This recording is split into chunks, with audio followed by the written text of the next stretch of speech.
But I remember people telling me, man, we got these two freshmen. Those two are so similar. Neither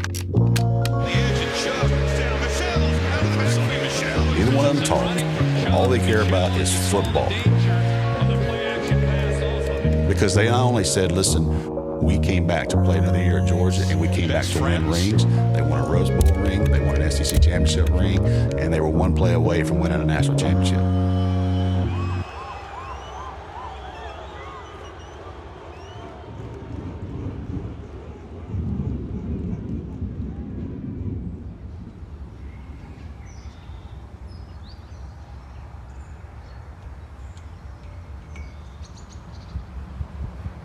I think the best way to describe Sony is elite. For us, he came in that spring. I want to say the first time he touched the ball, he returned a kick 100 yards, and then we get into the season, and it's just every week. It's 150, 200, 4 touchdowns, and you just saw a kid that was really a man at that age playing with boys. To be honest with you. Garbage is coming in here. Garbage, right there, good. Back, good. There we go. Good. You need 2 of those or just one? You said, do I what? You need 2 of those or just one? My 8th grade year is kind of when it all took off for me. People started giving me so much recognition for what I was doing on the football field. Maybe we should just fade to black because there's not really. I was just out there, a young kid having fun, you know? Sony Michel, he's going all the way. They're not going to catch this 8th grader with 4.47 40 speed. 69 yards later, he is in the house. He's unlike any 8th grader you'd have seen, and he was just so far superior athlete to everyone else that was around him at the time that you knew that you were seeing something special from the day you met him. Obviously, there's a lot of football stories, and it was one that was in the weight room. And this is an 8th grade kid, and he's got 500 pounds on the rack. At the time, I didn't know Mike, I didn't know Sony, I knew nobody. And I walk into the weight room, they were squatting like 500 pounds. And I'm like, do I even belong here? It was crazy, the fact that he had that much weight on there to begin with, because that's unheard of for a kid that young to be moving that kind of weight. I had some friends whose kids played at a private school down in Miami. It was Belen. And they kept kicking the ball off to Sony, and Sony kept running it back for a touchdown. Sooner or later, people learned, okay, we got to make an adjustment there. It was unheard of for an 8th grader to be playing varsity at that age. People were kind of like, how do you play 8th grade in varsity?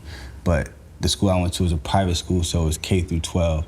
So as long as you're enrolled in the school, you can play whatever sports as long as you were good enough. Both reasons. Slow down the back to get that pull, that pin and pull. And if you feel like you want your back to be able to tempo it a little better, they pivot it. But now, they want you. Step it right at the can. Yes. Down here. Yep, and going, we're going. Oh. But the goal is really a tempo. It's like a fast tempo go to get the defense flowing. We was playing a jamboree game. It was a game that didn't count. It was the first game of the season, and I remember I was back at punt returning a punt, feeling good, feeling myself, making cuts. Maybe I planted too hard and my knee just hyperextended. And in that moment, I was just like, dang, it hurt. And I'm not a doctor, but I think that he partially tore the ACL at that point, and he thought, no, I'm okay, he went back in. I was able to kind of manage through the pain. Went in for another play right after that, got the ball, and when I went to go make a cut, like my knee just gave out. For my ACL, is this the end of the road? Like, I don't know anything about this. Like, I've never dealt with any major adversity at this point.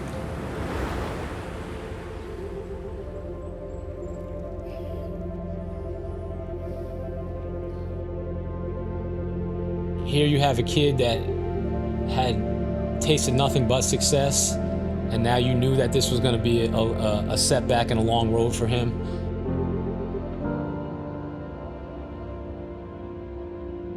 I don't think he fully grasped that at first. You know, when you're young and that strong, I think, okay, well, you know what, we'll ice it down, and you know, I'll be back in a couple weeks, and just you knowing that that's not going to be the case, and you know the kid's got a long road ahead of him. You know, you just try and support him, you just try and keep him positive, but you know, you knew what was in store for him. How far are you willing to push?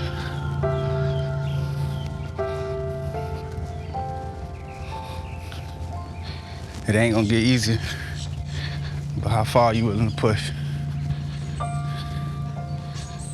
The biggest lesson I learned from that injury is that no matter what you go through, there will be challenges, but with challenges, it just creates a better person, as long as you keep going.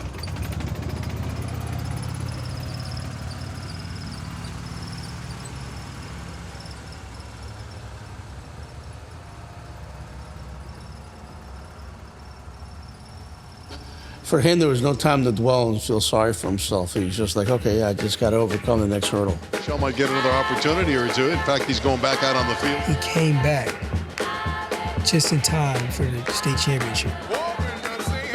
He put the team on his back and he said, listen, we're not going out What a with no ring. sensational athlete, Sony Michel.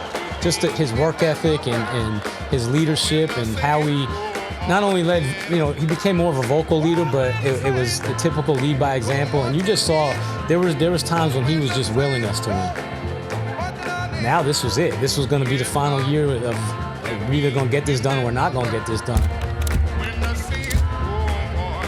That just shows how dedicated he was to getting back, you know, to himself. He won state that year, first time in American Heritage history the boys won state, and he was a part of that. Being a part of the first state championship in school history, it was an honor, you know, because we're talking about doing something for the first time. We're talking about setting the standard. From growing up, it was all about winning. Like, we trying to win. Like, we're not playing this game to just play. Like, why aren't we winning?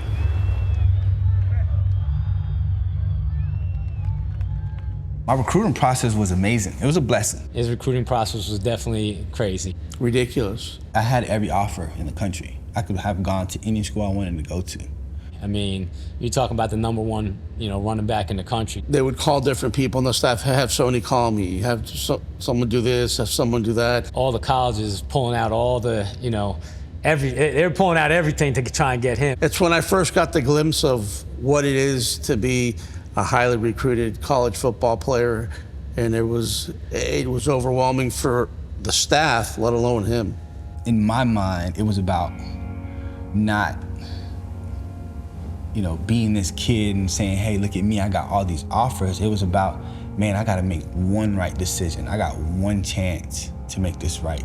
So the UGA visit really was kind of, we never even really meant to even take the visit. I mean, their running back coach, Brian McClendon, had stopped by the school and he's like, listen, I know I'm late in the game and I probably don't have any shot, but you know, I just kind of want to see, you know, what he's thinking. At a very, very, very early time in our relationship, I had to let him know. I said, hey man, look, I'm not gonna be your buddy. I'm not gonna be your friend. I'm not your parents, you know, I'm not your brother, you know, I'm not your high school coach. Just know it's gonna be demanding. You know, it's gonna be demanding. And I feel like that is really what separated our relationship from other people just trying to be cool with him or trying to be buddy-buddy with him. More so than anything else, he wanted a genuine relationship with the person right now that he was gonna be involved with on a daily basis. And so that was really what we established, and we did a good job. We did a good job with that, and I feel like obviously, man, the rest is history. So Sony called me, he's like, well, what do you think about Georgia? And I was like, man, they produce good running backs up there. You know, they're usually a top 10 team every year, and so, you know, let's go ahead and let's just take a trip just for the sake of taking a trip.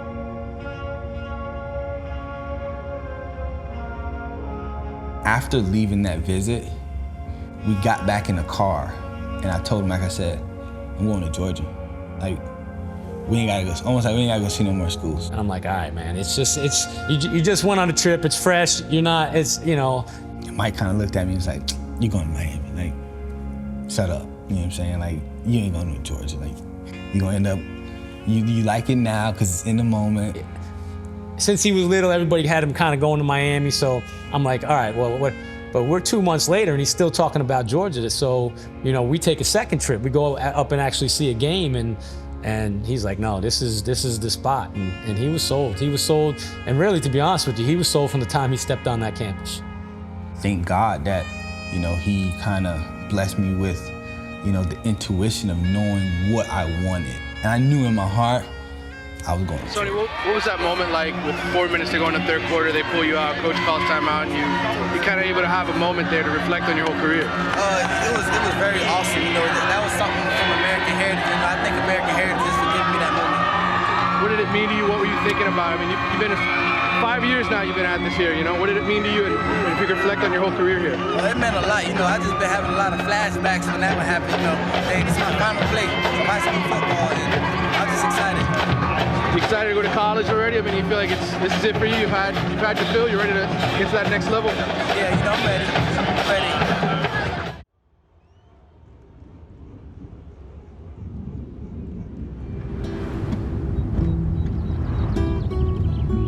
I was just like everyone else. Everyone around me, I didn't stand out much. I wasn't the fastest or the strongest. That didn't come until high school when I separated myself. But as a kid, I was just a normal kid.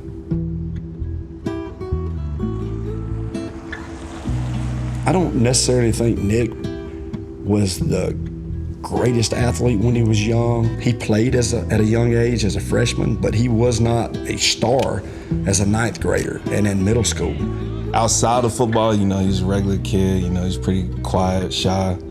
He's really smart. But just when he hit that field, when he hit that weight room, it's like he flipped the switch. He's like a different person. Come on, let's get it.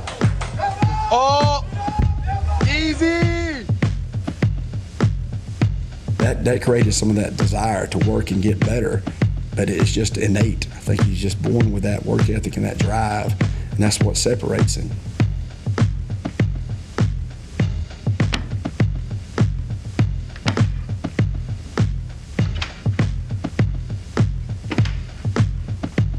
So everywhere I go, people ask me, does Nick Chubb really work out at Cedartown? And I go, yeah, he works out in a PE class. I mean, that's his DNA. He's proud of where he's from, and Coach Worthington has trained him. I think he's just smart enough to understand that if it's not broke, don't fix it.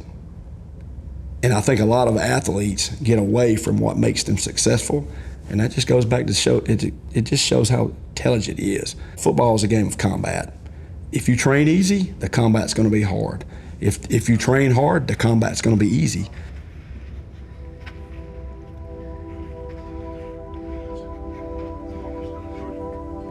I come back here to train just because this is where I'm from. This is what made me who I am. This is why I'm in this position right now, and I never wanted to lose that edge that I felt as a high school kid. I didn't have much, so it's hard to tap into those days and not have anything. This is the closest I can get to it. I can come back home, I can train with the same trainers, and I can use the same workouts that I did to get me where I am. And I could go somewhere warm, somewhere with a nice beach, nice weather, but I think those guys do that, want the easy way out. They want to go vacation and say they're working out when they're not. Me, I'm just here for 5-6 months back home in Cedartown and head down grind. I don't need vacation. I don't need someone that doesn't know me working on my body and telling me how great I am. I want somebody to tell me the truth. And that's what Coach Worthington does for me here.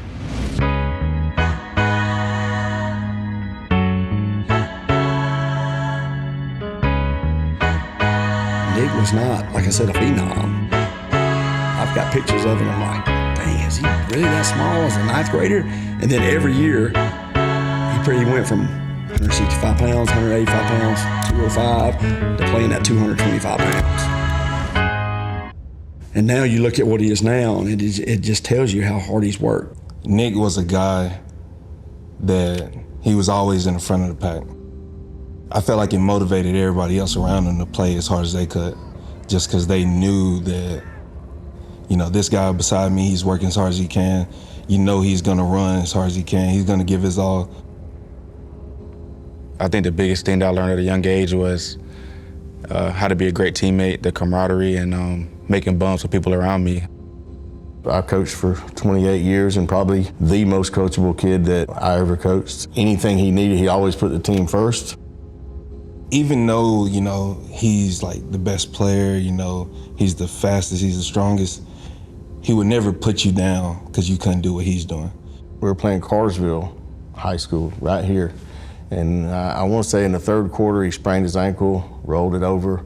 I come by and he's got tears in his eyes, he's crying. And I said, gosh, Nick, does it hurt that bad? And he says, no, Coach, my team needs me. And it bothered him more that he was out getting his ankle taped and was injured because he couldn't help his teammates. One thing that Nick's done a really good job is, as he's been successful, his same friends continue to be his same friends. And I think that's just very important. A lot of times people get out and they get money, they get fame, and they forget to where they come from. And Nick's been tremendous with, you know, understanding his roots and what's gotten him there, and he continues to do that to the day. One of the best things I did at that point in my career was able to call kids and personally invite them to the All-American Bowl. And I feel like Sony had an offer in like the 8th grade, like he was there. But Nick was truly one of the last guys that got an invite that year. And it's hard to get one of those 3 spots, like 3 spots to be an All-American running man. I kept pushing and pushing and pushing. And finally the committee, we came back and voted and said, listen, he's in. So I remember calling Nick. And like he choked up when I told him. And I said, Nick, you know, congratulations, you earned this. You know, on behalf, you're invited to the All-American Bowl. And I remember him getting really, really quiet. And I said, Nick, he said, man, I just thank you. So I had that experience of watching Nick not really have anything to literally overnight becoming this dude. But Sony was that guy really from like 8th grade on. He was this South Florida phenom, and he carried that into his high school career. But I remember that week in particular was the week I think the relationship between Sony and Nick blossomed, and everybody realized these 2 kids are very, very similar. One from South Florida and Cedartown, Georgia came together, very, very similar people. I got my first college offer in high school. I was a junior.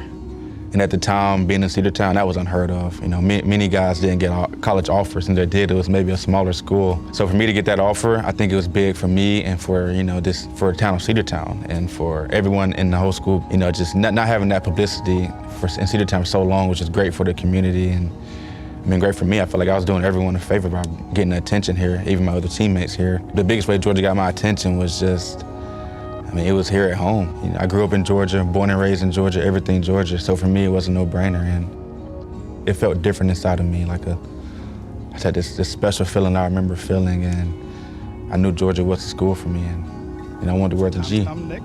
Where are you going to play ball? I'm going to play at the University of Georgia. Okay, so you're going to Georgia. How long have you known you were going there?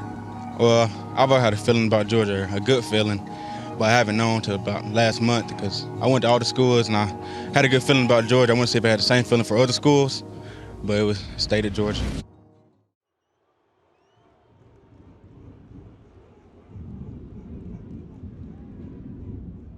Well, I'm happy. You know, this is the day I've been waiting for. Finally put my name on a piece of paper and make it official. You're a real relaxed guy, but, you know, you got to have some excitement to it, huh? Yeah, some excitement. So, you know, I'm just waiting for that paper to get faxed over, and I'm ready to go. Now, Georgia already has one running back commitment, Sony Michel, another basically the top back.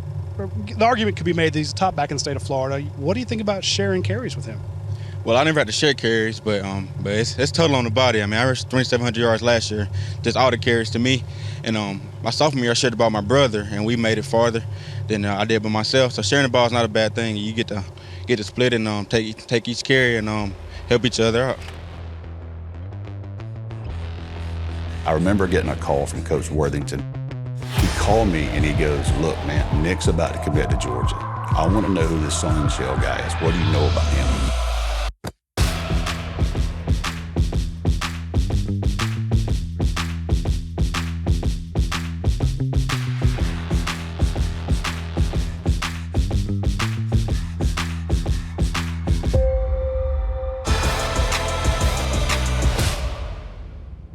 Yeah, I'd be lying if I said it wasn't any fear.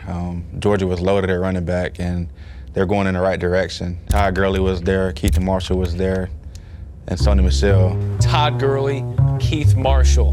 How much did watching their success as freshmen impact your decision? Having two great running backs there is awesome. You know, I could go in and compete. My mindset was to compete.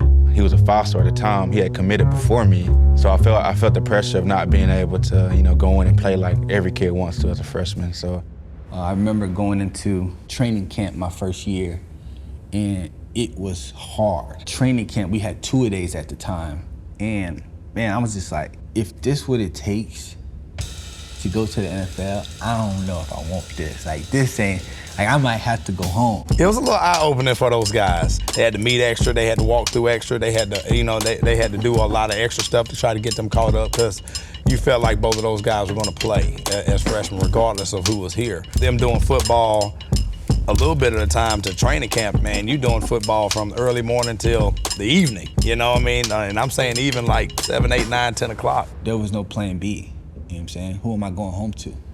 And so my mind was like it always is, I'm not gonna listen to it, I'm gonna keep working here in Cedar Town, and that's what I did. I believe as long as you work hard, everything will fall in place for you.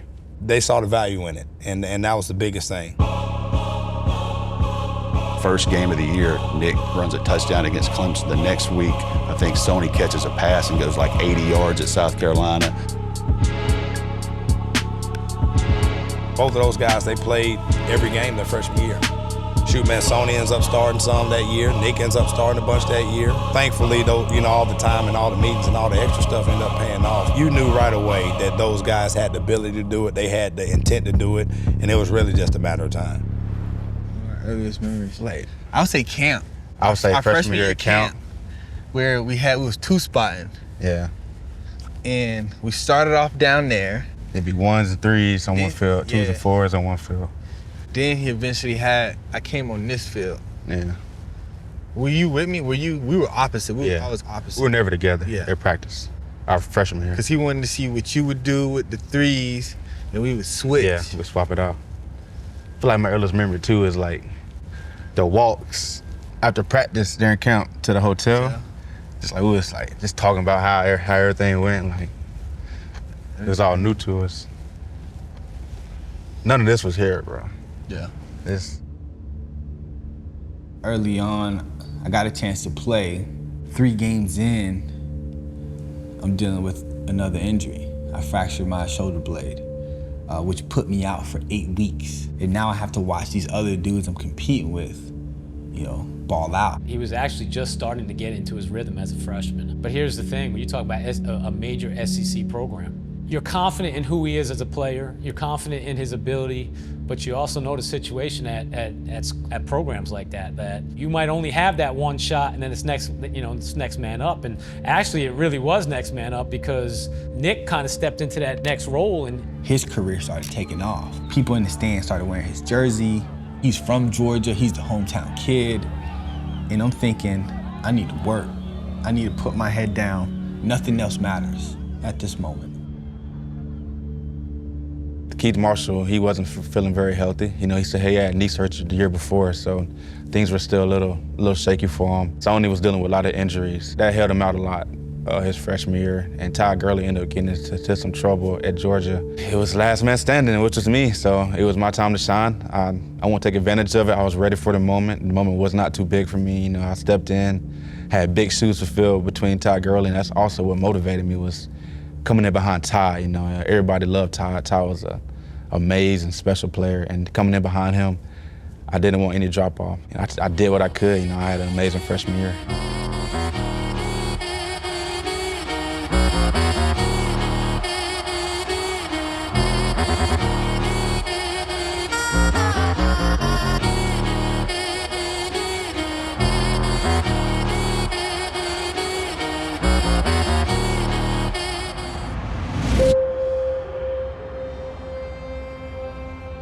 I still remember the day. It was October 10th, 2015. That's the day that changed my life. Playing in Tennessee in Knoxville, and first play of the game.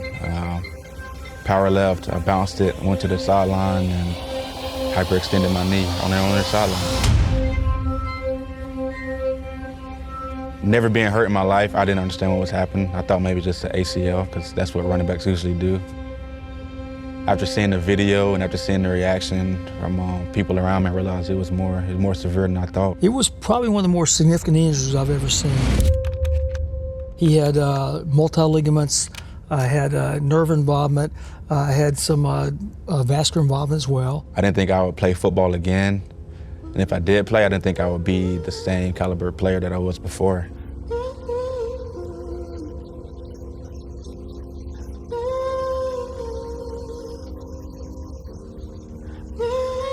When they get hurt, it can be career ending, but you got to be there for them on all levels. Nick did about 7 months of rehab and really working 2 to 3 times a day, every day, weekends through. So he did a tremendous amount of work. After I got out the cast, my leg I had no muscle at all. It was just small, looked like an arm, basically, my left leg. And that's when the rehab really started. I was able to walk on it. I had to start back bending it. I had to, get my strength back. Being at Georgia with Ron Corson, I owe that man everything. Just how hard he pushed me to get me back to where I once was. Words can't describe, how grateful I am for him and the University of Georgia to just stay by my side, even though I was down bad. I didn't watch football on any level for a year. If you should get hurt, you gotta know how to manifest through that. Gotta get them to understand that even though you're hurt, there's a bigger calling on your life that's greater than football. Rehabbing at Georgia, 2 or 3 times a day, I would wake up, I'd go over there and I would stay there the entire day. I would rehab in the morning, and I had like my own room, my own break room in Georgia. We called it the Chubb Club. So I would just watch movies in there. I watched Dark Knight trilogy. That's when I called myself Batman during that time, because I was just staying in this small room. It was always dark, so to me that was my bat cave, and I watched the Dark Knight, the Batman movies all the time. Yeah, I just work out, rehab, work out, go back in the room, and that was my life for about 9 weeks. But I'll also say he probably has one of the best work ethics of anybody I've ever worked with, and he did a great job of overcoming that. Go. I didn't feel the same for about 2 years. That next year, I was able to run. I was completely safe. It didn't hurt anymore, but my speed wasn't back. My shiftiness wasn't back. Felt slow. I felt sluggish. Felt like I was running on one leg. I didn't have my extension. I couldn't bend my leg all the way. So in that moment, I thought I was back, just being prideful and wanting to play for my team. But looking back at it, I was not the player I was the year before. He was from the country. I was from the city. 2 different vibes, but we became close. I think part of the reason I got through my freshman year was because of him, because we was going through the same thing. We was feeling the same pain. There was one time in training camp, we was laying in a hotel room, and I looked over and I was just like, bro, we really want to do this? Like, almost like, we ain't gotta do this, but we stuck with it. We stuck with it together, and then from there, our bond we just connected on a different level. Okay, who's up first? Who's got the best nerve? There you go. Best nerves. I like that. We can't really think about the future too much, but I'm excited to come back. We have a young team. I'm very excited to go out on the field with these senior class one more time, and thank you for your time. I was very fortunate to take over a job that already had a lot of really good football players on this team. Never knew I would have an opportunity to coach the likes of those 2 guys. A lot of respect for both of them in terms of the way they carry themselves and just watching them play against other teams. You go through the same ups and downs as freshmen. It builds a bond between the 2 of them. Then when you get to the field, you're just kind of really just feeding off to each other. My mind, that's why Sony and Nick, they mesh so well together, because they lean on each other. I think Nick, appreciates Sony and his voice and his command, and I think Sony appreciates the way Nick worked. Them together, it's hard to find a better leader, 2 leaders than those guys. And when they were together, it was pretty special. It was definitely competitive, and it will always be competitive, but they have a great relationship. Senior year at Georgia, that was a movie. My senior season at Georgia was one for the books. Without those guys coming back, we obviously don't have the season that we ended up having. I mean, it was a dream type season. It was a lot of incredible wins. You go on the road to Notre Dame and win with the freshman quarterback. You go and play for an SEC championship against a team you had lost to beat Tech after we had lost in disappointing fashion the year before. Go to the Rose Bowl where Georgia hadn't been in however many years. So all these things happened in one season, but none of them would have happened if Nick and Sony don't decide to stay. 17 and 18, just remember those guys demanding that things be done a certain way. I think because they were done a certain way, you saw the growth of the team from 17 to 18, 18 to 19. Nick, Sony were two of the main spokesmen of the leadership group, and they didn't have to speak a lot because they did things in such a way that everybody wanted to follow them. I can visually remember several times at practice getting upset, getting frustrated, and maybe practice wasn't going the way we expected, the standard of running to the ball and playing with physical toughness. And I'd go right to Nick and Sony and say, is this what you came back for? Is this what you wanted? Because if not, you got to change it. Those pillars, those guys on that leadership group, Davin Bellamy, Dom Sanders, there were a lot of guys, Aaron Davis, that were involved in that, Isaiah Wynn, that really helped us get to where we wanted to go. That's probably one of the best games in college football in history. I mean, just the way we came back. Now dumps it down, caught, touchdown. Michel out of the backfield, and the Dogs answer.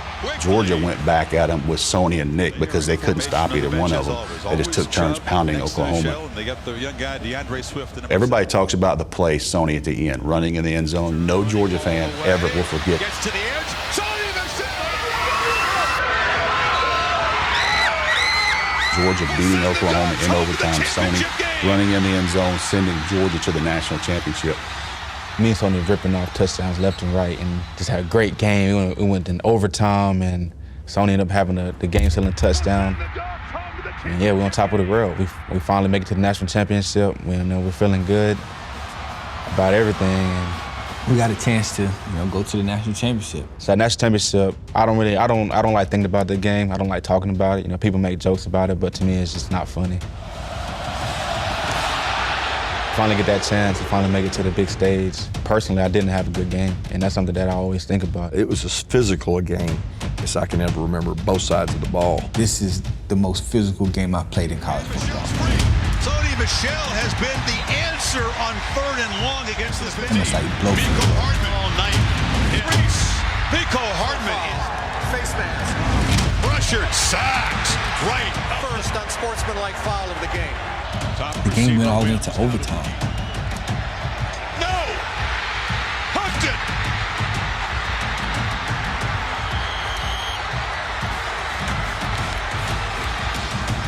Game's on the line, and drops back, throws it deep, touchdown. Touchdown! Alabama wins! And all I can remember is like the crowd going crazy.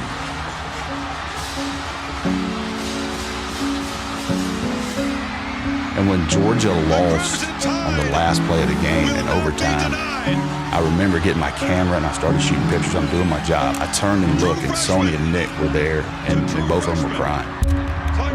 And I knew, like, those two dudes, what that meant to them. They're sitting there and the confetti's coming in their hair. It's Alabama color. But I knew in that moment those two kids were hurting. If I'm not mistaken, I still remember seeing Nick and Sony sitting on the bench.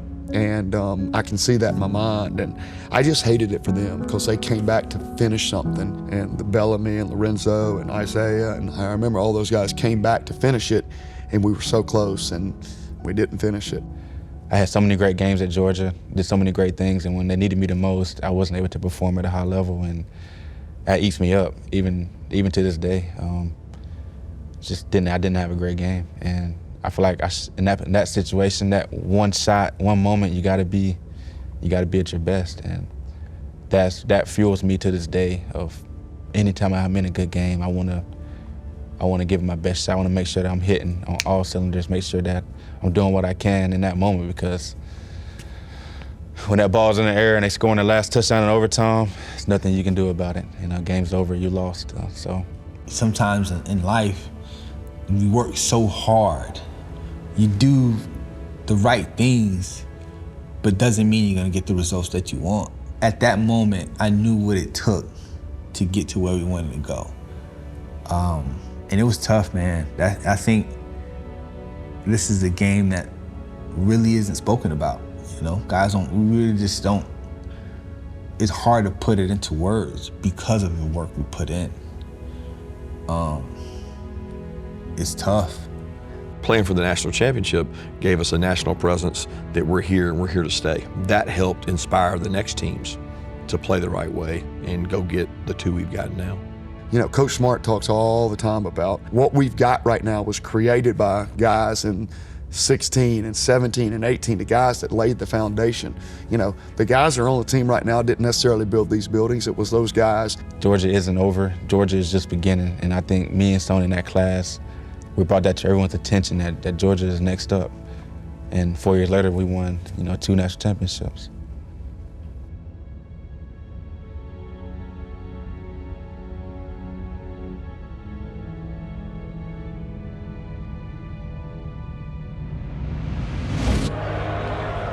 With the 31st pick in the 2018 NFL Draft, When you do work hard, the New England Patriots select Sony Michel, you will ultimately running back, get what you want. Georgia. And only you know what you need to do to get it. 2018 NFL Draft. Doubters weren't gonna stop me, and The Cleveland Browns select Nick Chubb, running back. I was gonna prove everyone wrong.